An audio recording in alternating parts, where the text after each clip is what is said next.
Fiona Malone. I'm the programme leader for the Rural Business Management course here in Edinburgh, and thank you very much for giving me your time so that I can just tell you a little bit more about the course. Hopefully I'll have covered all the main points, but if I haven't, please feel free to ask any questions either as we go or at the end, or indeed to email me later on if you think about anything else. Okay.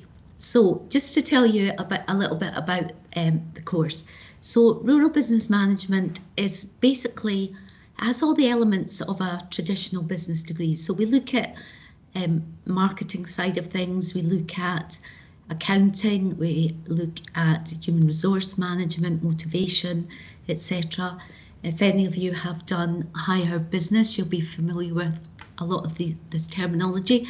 But even if you haven't, doesn't matter at all. We start from the beginning and we build up from there. The difference is to a general business degree is that we have very much a land-based focus. So what we do is we concentrate, we contextualise everything. So we use examples from rural businesses, not just the agricultural sector. We look across hospitality, tourism, surveying, engineering, renewables, but that's kind of the examples that we will use. However, you will still be getting the generic skills that would allow you to work across a variety of sectors. When it comes to employment, a lot of our students go into the land-based employment, so they go into land agency, land sales, a lot into surveying, estate management, but they also go into government policies. Some of them carry on. I've had two that carry on here at SRUC and have worked in the consultancy, giving advice to other businesses. Some go into supply chain, such as Scott Beef, etc., and others become managers on the accounting side or again on the food processing side. So what we are really trying to do is we're trying to give you a set of skills that you can use in a variety of industries, not just in the land-based, but they would stand you in good stead if you decided to move across into any other type of sector. So why is it important that we learn about all these things and we study? Well, as you will no doubt be aware, there's a lot of pressure at the moment coming from climate change, and as a result of that, there's a lot of change in the way in which we're going to be expected to use the land, and also the ways in which businesses are going to operate. And some of the big cases I have highlighted there. So, for example, the agricultural support schemes are changing. There's going to be, obviously, since we've left Europe, there's going to be a move away from funding based on your land holding, how big your land is, and moving towards rewarding people for sustainable and regenerative farming. And obviously people need guidance on how to go about that and how to look at ways to maximise their revenue and also maximise the resources that we have as a nation. The net zero carbon policies, we teach a lot about how businesses can be sustainable, how they can change their planting schemes, how they can change the way in which people work, whether it's office-based, home-based, online, and the ways in which to manage that if they do that. The demands from clients is changing all the time. So in the past, a lot of the rural businesses used to ask for help in claiming grants for either from government or other voluntary bodies, but now what they want is they want help really to try and develop from the ground roots up to look at ways in which they can become more sustainable, more independent. And in fact, most of the farmers that we work with now are looking at diversification, whether that's into glamping, letting out their fields for team building days. And again, we can teach them how they can do that. And that's the sort of skills that you'll be gaining. And the other, obviously, very important aspect of this is that the Scottish Government is promoting place-based approaches. So we also look very much at how we can evaluate different areas and how we can really come up with the best use of resources and the best way to manage a business depending on where it is located at the time. So that's just cut some of the background to the course and why it's important and why we need to know all of this stuff. The actual design of the course, at the moment we have what's called a 2+2 course design. So ultimately the vast majority of our students complete a 4-year undergraduate degree. The way that is delivered is we have 2 years which we teach at kind of HNC, HND level, and then the 3rd and 4th year are operated at degree level. So the first couple of years are SQA and thereafter it's the University of Glasgow. As you can see, we were revalidated, which just basically means updated, and the materials, the course changed in 2024. That lasts for 5 years. So the course in its current form would be, should you decide to join us, what you would cover.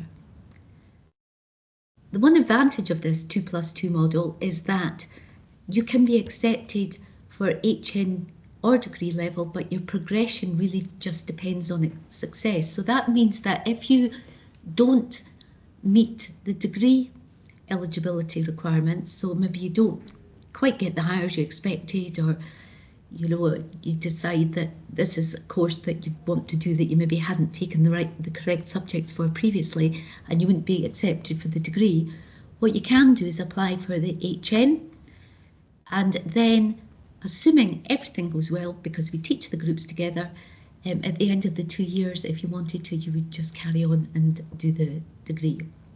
It also means, however, that if for any reason things change and you wanted to switch, if you leave part of the way through, you won't be leaving with nothing. So at the end of the 2nd year, you would get an HND, at the end of the 3rd year, general degree, and at the end of 4 years, your honours degree. And obviously the choice would be yours, but sometimes it depends on things like other home demands, other job opportunities, and so that allows you to make the best choice for yourself. So as I mentioned, there's this 2+2. That means that at the end of year 1 and year 2, it's SQA qualifications that you would do. Some of these you will be familiar with from school. However, the way it works with the HNCs and HNDs is you take a series of modules.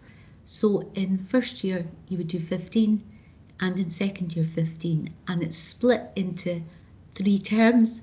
So you're doing roughly 5 modules a term. And that is good from the point of view that it's continual assessment. It means that at the end of the first term, you know you're a third of the way there to gaining your qualification, rather than everything, the pressure of it all building up towards the end. The general degree is currently awarded by the University of Glasgow, as is the honours degree, and so that works on their criteria. So you would be doing 8 modules in each of those 2 years, split into 2 semesters of roughly 4 modules a semester. Again, it would depend on the specialisms that you decided to do, and I'll talk a bit more about them in a moment. So there's lots of sort of ins and outs there. But the one big advantage of this is that you can adapt according to your circumstances. So the Edinburgh RBM team is made up of myself, who is the programme leader. You'll also, if you join us, be given a year tutor, and that's somebody that looks after not just your academic welfare, but also as your first point of call, really, if there's any other issues that you want to discuss. I'm the programme leader for years 3 and 4, and pictures of my colleagues there. Stephen McDonagh, year 1. So if you join us in year 1, Stephen would be your initial tutor, and going on into year 2, it would be Nan Nagea. We all share an office at the moment, and if you have any problems, however, you can come to any one of us. You can either email us, call us, or knock on the door, or speak to us after class. But our job is really to make your time with us at SRUC as enjoyable and straightforward as possible. So I mentioned right at the beginning that it was a general sort of business grounding that we're giving you. And if you look at some of the subjects there, so we do economics. Again, some of you might have done higher economics, doesn't matter at all whether you have or not. We have marketing, finance, we do management. So we all do all these generic business, but then you can also build in with that specialist skills, and that's where your choice comes in. So you might, the examples there I've given are some of the more agricultural one, like crop production or woodland management we would do if you decided to go down the rural surveying pathway. So there's the core skills, the core business skills, and then there's the specialists. Of course, you don't need to do a specialist, it would be totally up to you. Obviously, as part of this, we work very closely with the Enterprise Academy, and their role is really to build entrepreneurial skills in students.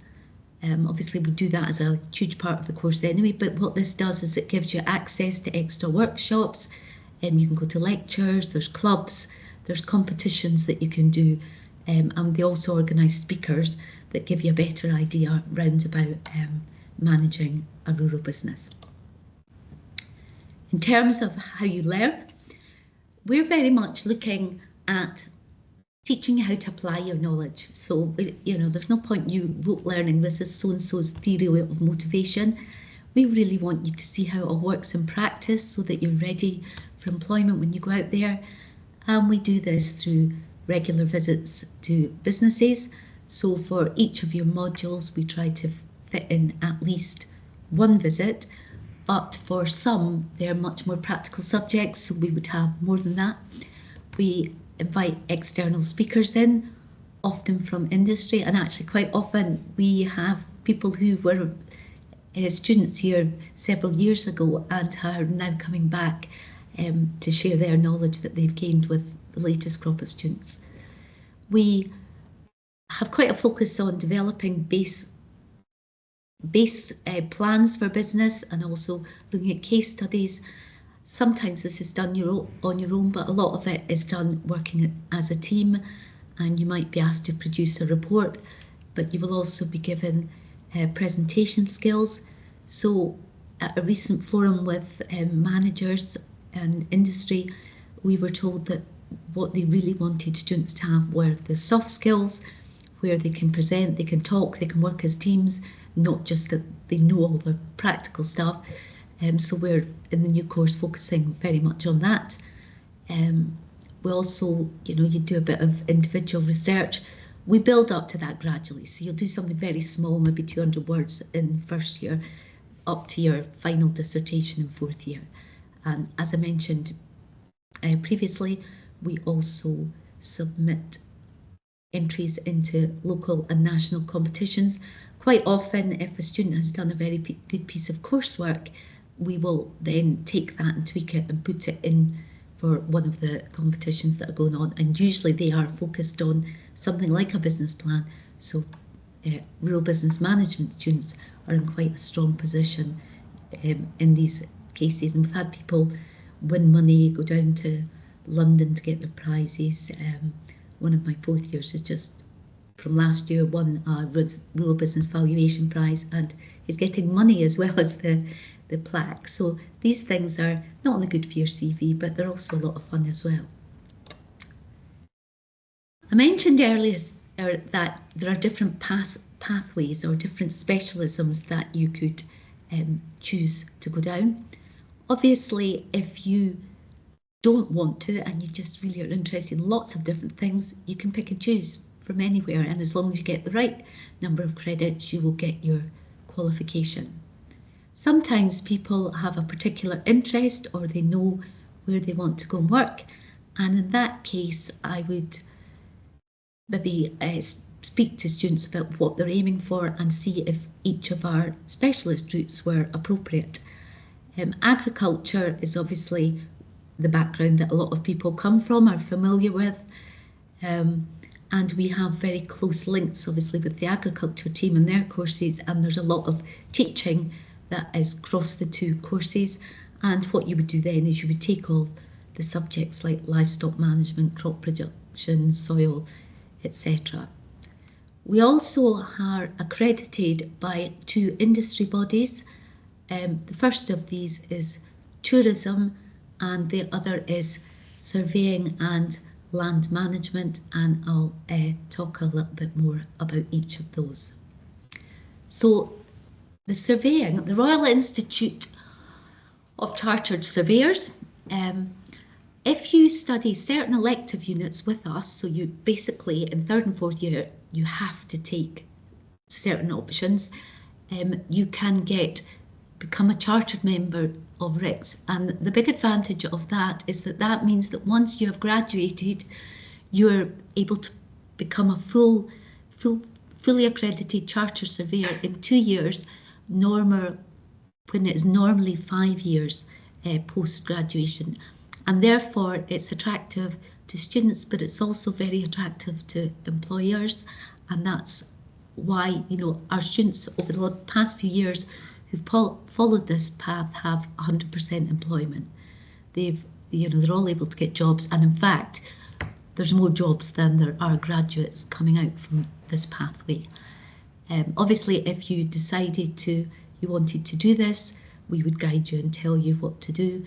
We also have a lot of speakers coming in from RICS who actually deliver some of the courses from us.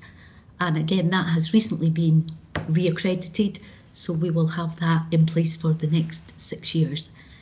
The RICS electives start in year 2. There's one particular module that I have to do, and actually in case people change their mind at a later date, we just get everybody to do it so that they can follow this pathway if they should choose to do so later down the line. The other accreditation we have is with the Tourism Management Institute. Obviously, Scottish economy heavily reliant on tourism. You've probably seen all the stuff about Dumfries and Galloway, and I say probably, maybe not, but the national park, because as things change and populations change, obviously tourism becomes more and more important, and it's been recognised that there's a shortage of qualified staff, and so the Tourism Management Institute again gives the skills to fulfil these gaps, and we use specialist speakers from the Tourism Management Institute, and you have to take specialist knowledge modules in each of the 4 years. Again, in 1st and 2nd year it's only one module, so you're not really committing yourself. It's with all these things, it's at the beginning of 3rd year that you really decide to commit and decide which route you want to go down. Again, that's a relatively new accreditation. We've only had it for a year and a half, and already people are finding good jobs in that industry, so that's another option that would be open to you. So what to expect when you come here? Well, obviously we will look after you, we will guide you, we will try and look at your interests and give you the courses that you want to do. We use a mix of classroom visits and online study. The visits usually or quite often form the basis for some sort of case study or even some of your assessments. In class we try and give some of the sort of basic knowledge there, and then what we would also do is, particularly sometimes with the online, is we would deliver that by a specialist. So if, for example, you needed to do something on legal planning and land law, I'm the person that teaches that, so I would teach that online so that it can go to all 3 campuses. And then if it was something where we need a specialist valuation, that would come out of Aberdeen, because then you're getting a specialist in each subject that is teaching you. And that's kind of the way, and it's roughly by 3rd and 4th year, a third. We tend to have more in class in the first couple of years. And again, that's quite good because that gives you time to establish friendships, and it also means that you've got more support and we're seeing you on a daily basis. So as I mentioned, some lectures are recorded, but most of them are in person. We try to ensure that it's even less than that, but I try to timetable that you're in for a maximum of 4 days. I'm well aware that in this day and age, students have to support themselves. You might have commitments back at home, you might have part-time jobs, and therefore we try and make sure that you're not in for more than 4 days a week. Doesn't mean to say you won't have to do other work outside the hours that you're in, but it's so that you can be a bit more flexible and plan your own time. We have classes in the morning and the afternoon, and each of these would last for around 2 hours in terms of contact time. Wednesday afternoon we keep free for sports, and you're able to join all the sports teams at Edinburgh University as well. And we also, or the sports activities, when it comes to the teams, we have our own hockey and rugby teams in particular, the most popular one that a lot of our students join. And again, that's nice for going away and visiting and having lots of tournaments, etc. In the very first, I'll not go through the entire timetable with you. That's available to you in leaflets and things, all the subjects. But in the first term that you come in, we would be looking at applications for IT, so how we're going to use them in your course for some of your presentations. Some of the more generic ones, like developing skills for personal effectiveness, where we'll help you how to timetable, how to manage your time, your stress. University, coming to university, it's something to be excited about and look forward to, and I know it's very much sold as that, but it can also be quite daunting. You're being much more maybe self-managed, you're maybe away from home from the first time, and so as well as the kind of informal and pastoral support we give, we also formalise that in the curriculum to try and help you with some of these issues. We start looking at some of the environmental factors that are going to influence all the decisions we make. Again, we look at some of the basic economic and finance aspects, and more generally the marketing, and particularly the marketing research and how we would do that. So it's a general and gradual introduction, and we would build up over the years on what you've done to become more specialised. So there is a progression for second, third and fourth year in terms of the depth that we look at things, but we want to make sure that you've got a solid grounding before we go into anything else. So I mentioned already the thing, I just want to show you, that's some of our very happy students at the end there, through in Glasgow at Bute Hall with their degree. And as I said, the vast majority of people, whether they join at HN or at degree level, do go on for the full 4 years and complete their degree, and as I said, have a good outcome at the end of it. You will probably be aware from your schools and other experiences of a visual learning environment. The one that we use is Moodle. Every subject that you're taught, you will have a page that has all the notes, the lecture presentations, any other reading lists, the assessments, etc. will all be on them. And we also use that to communicate with students, so that if there's a note comes up about something or a speaker's organised, you would get information through your Moodle pages. And you can also use that as a two-way for contacting your lecturers, or if you want, as I said, you can email us or just drop in. We also use Turnitin. That is a plagiarism tool, but again, you're given induction, you'll be taught exactly how to use all of this, and if at any point there's things on it that you can't do, and trust me, I'm always coming across things I can't do on it, then you would just speak to one of us, and if we can help you, we will, and if not, we would send you to one of the specialists that can. The visits that we organise, some of the ones that we had this year, we've been to Highland Wagyu. We go to them quite often because it's a really good example of a business that just came about almost by accident. They decided to keep the Wagyu cows just almost as a hobby, and then before they knew they were supplying. So it's a fascinating one all over. We look at Stuart Dairy, Castle Regnot, Craigie's Farm, go to a lot because it's very close by, and actually George Shaw, one of the sons who works there now, he was a graduate of ours about 6 years ago, so he can give a good insight into what's happened. And we also go to lots of places, sometimes further away, so it'll be all day, sometimes just a morning. We would organise a minibus to take you there, and we would always give you a clear brief at the outset of what we're going for, and also if you're going to need to gather any information in particular. But it's really nice to see in practice what's actually happening and how it's all working out there, as well as the learning that you get from it. In terms of the department, obviously there's those of us that are primarily teaching, but we sit within the Rural Economy, Environment and Society Department, or REES as they abbreviate it to.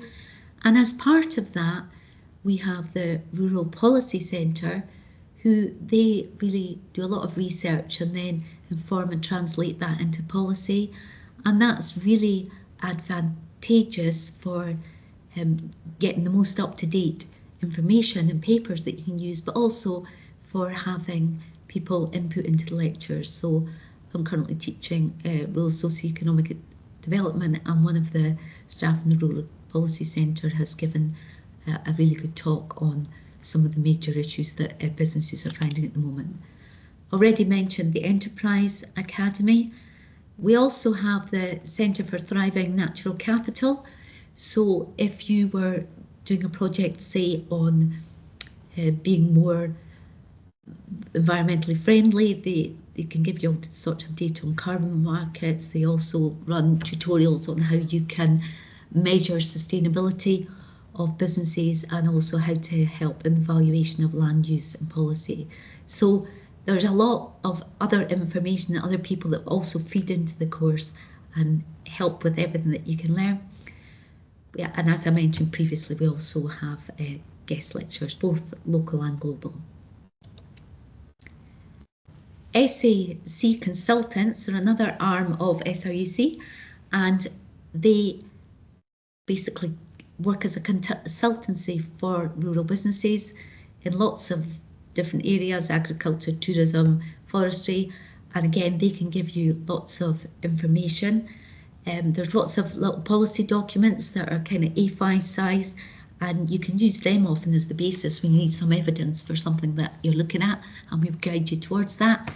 And agriculture is a really good and very simple, because I'm not technological at all, and I can use it, tool that you use to kind of measure how sustainable a business is, and then you can use that to give advice on how to make improvements in the future. You could actually do it for yourself as well. You can calculate your own carbon footprint if you so desire. Social activities. We are very fortunate that we're based in King's Buildings, which is part of the University of Edinburgh. You can use all the sports facilities. They've got everything. They've got gyms, they've got badminton, squash courts, and over at the Pleasance they've got even more with their swimming pool, etc. And when you start, we will give you advice on how to gain membership of that. SRUC also have their own clubs and activities, and things are organised by the Students' Association that you can take part in. And very close by, you know, I'm looking at my office onto beautiful hills, and we have ski slopes, and obviously Edinburgh itself is a really nice city to be going out and about in. An expensive city, but nice. As I mentioned, there's lots of other opportunities that you can take part in. Some of our students won a wonky produce competition a few years ago. We have the Young Farmers, AgriScot, all of these things that again, you're encouraged to take part in. You don't have to, but often you'll find that actually it's not much work on top of what you're doing anyway, because of the practical basis of what we're trying to get you to do. So just to kind of look at it, what we're really trying to do is we're trying to give you the basic skills so that you can help businesses make better decisions, either your own business or going into employment somewhere else. And so basically what we're doing is we're giving you the information, we're putting you in situations where you can apply that, then looking at how we review it, how we assess it, and also, you know, we're not going to get it right all the time. You're not going to get it right all the time, and we need to accept this, and we need to look at how we can review our own practice all the time, and we'll build that into some of the learning as well. So we try as far as possible to make it fun, she says. I don't think I should be the judge of that. But we try and make it fun, we try and involve you, and we try and create a good sort of cohesion between the different years, between first, second, third and fourth year, through a kind of buddying system, so that you've got somebody to go to if you're just not sure about something and you've got any questions that you want to ask. These are some of the surveying destinations. So you'll recognise there's big firms there, Savills, Galbraith, that our students have gone out into, and some of the other destinations that we have, Scotland's Food and Drink, I mentioned People Stay Within, we've got people gone to Kettle Produce, Hebridean, there's others there that aren't up there, Scott Beef, Marks and Spencers, etc. So there's a really broad variety. But I think the main thing is that we have quite small classes, so we can give you individual attention and help you to really be the best you can. And we have these strong links and these really good graduate outcomes at the end, which ultimately is what we all need to get to in the end. So thank you very much for listening. As I say, if you decide to come, I can promise you we will look after you. We will do our best for you. And if there's anything else I can tell you about or any other information you want, there's my email up there. Please don't hesitate to get in contact with me. Thank you. That's great. Thanks so much for that, Fiona. We've had a few questions pop in, so I'll just rattle through the first couple. You mentioned study visits and gave some examples. How often do these study visits tend to take place throughout the course? Well, if you're doing in first year, I would say you'd probably have about 10 to 12 a year, because you're doing more subjects, and some probably about 8. I'm trying to think of the ones we've had running this year. So you'll be maybe doing 2 to 3 a term in first year. In third year, there's one subject that's kind of based a lot around visits, and we also, because it becomes more practical, although you're only doing 4 subjects each semester, there'll probably be about 2 visits for each of the subjects that you're doing. So relatively often. Brilliant. And in terms of class size, you mentioned fairly small. What's the kind of typical number in your first year? So in first year, straight rural business management, we usually have 25 to 30 students. And so for the subjects you took on your own on campus in Edinburgh, so say something like marketing in first year that only rural business management do, that would be that 25. Some of the other classes, so something like, say, livestock management, you would be in with the agrics as well. So it would be twice as many as that. But what we tend to do is break you into groups for group work, and obviously you're given advice. And on top of that, we organise tutorials, so that even when you're in the bigger class, you will have tutorials of no more than 10 people. Excellent. And the next one is, this is offered at Aberdeen, Barony and Edinburgh. Why should we do it at Edinburgh? Well, I'll tell you why, because it might not be. They're actually changing it, and as of this year, this is the only year that they will, Edinburgh is currently the only place that they will guarantee you can complete all 4 years there. We're having a kind of reshuffle of courses, and the rural business management course going forward so that's the one practical will come out of Edinburgh. But I would say the main thing is that we have all these resources from Edinburgh University. We can use their library, we're on campus. The staff are all specialist business lecturers, along with one other thing on the side. So we all do business plus one specialist, so we all know.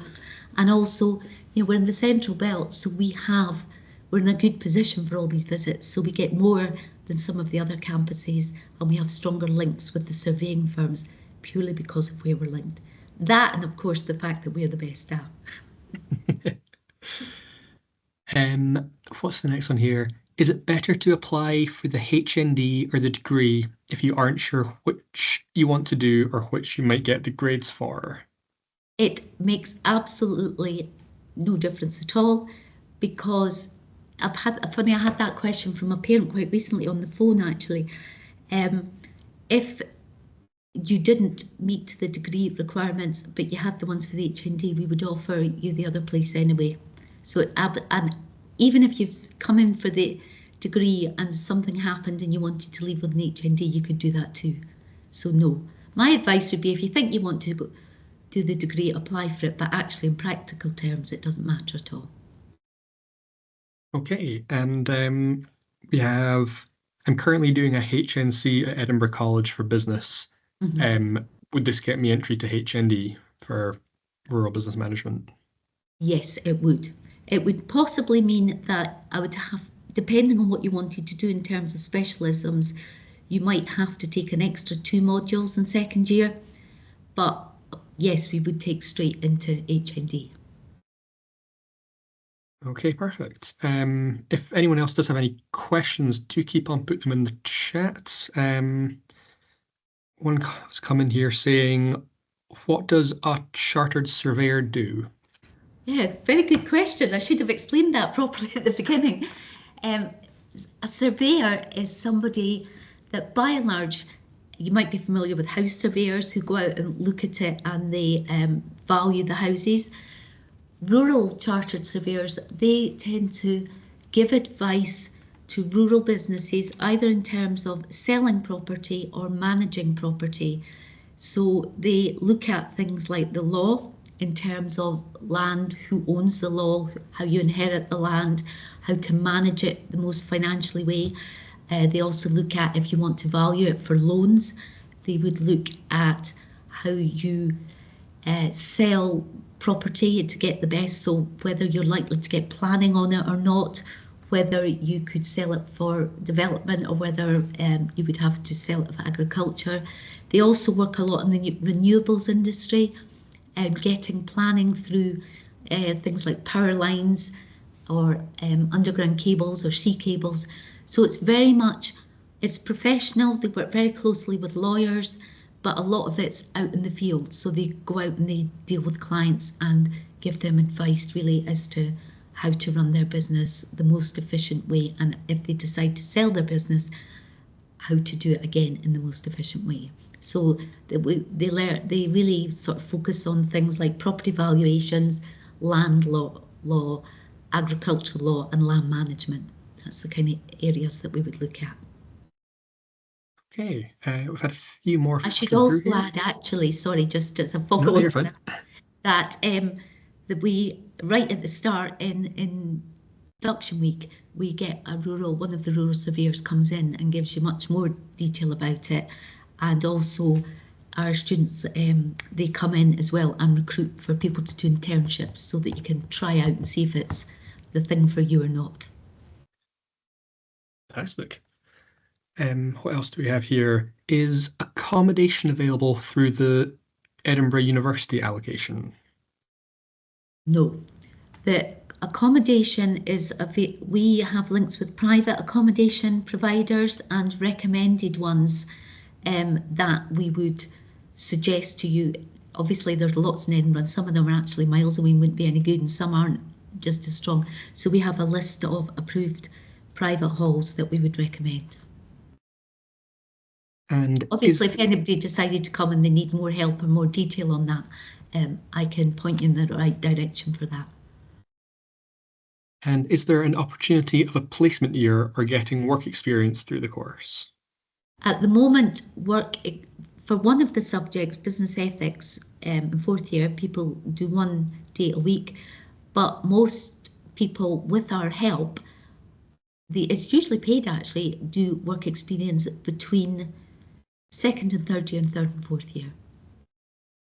And that actually includes, there's also a study trip that's kind of an exchange and you do a project work experience to Arkansas. That is also available to students should they choose to do that. Fantastic. That appears to be the last question. I'll give it just a couple of seconds in case anything else trickles in. So I'll just say if there's any questions that anyone watching this now or later has, Fiona's email's on the screen there. You can also get in touch with myself through the link that I sent out previously. Nothing else seems to have come in, so thanks, Fiona. It's much appreciated as always. Thank you. Thanks. And thank you, everybody, for listening.